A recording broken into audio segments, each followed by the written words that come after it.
Hello and welcome back, my lovely Lovecraftian too. The perfect introductory to cosmic horror, Azathoth, as written by H.P. Lovecraft himself. When age fell upon the world, and wonder went out of the minds of men. When gray cities reared to smoky skies, tall towers grim and ugly, in whose shadow none might dream of the sun or of spring's flowery meads. When learning stripped earth of her mantle of beauty, and poets sang no more save of twisted phantoms seen with bleared and inward-looking eyes. When these things had come to pass and childish hopes had gone away forever, there was a man who traveled out of life on a quest into the spaces whither the world's dreams had fled. Of the name and abode of this man, but little is written, for they were of the waking world only. Yet it is said that both were obscure. It is enough to know that he dwelt in a city of high walls where sterile twilight reigned, and that he toiled all day among shadow and turmoil, coming home at evening to a room whose one window opened not on the fields and groves, but on a dim court where other windows stared in full, dull despair. From that casement, one might see only walls and windows, except sometimes when one leaned far out and peered aloft at the small stars that passed.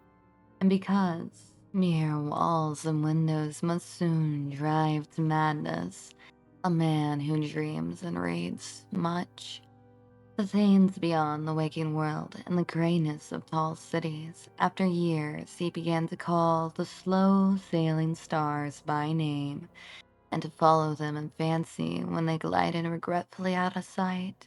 Now, at length his vision opened to many secret vistas whose existence no common eye suspected, and one night a mighty gulf was bridged, and the dream-haunted skies swelled down to the lonely watcher's window to merge with the close air of his room, and make him a part of their fabulous wonder. There came to that room wild streams of violet midnight glittering with dust of gold, vortices of dust and fire swirling out of the ultimate spaces and heavy with perfumes.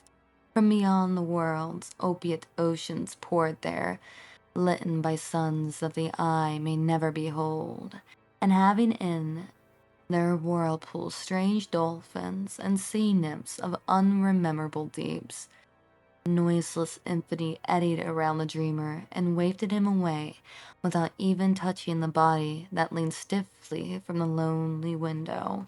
And for days, not counted in men's calendars, the tides of far spears bear him gently to join the dreams for which he longed, the dreams that men have lost.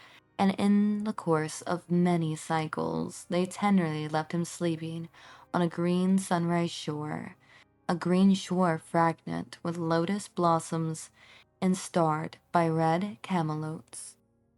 Such concludes the short story of Azathoth.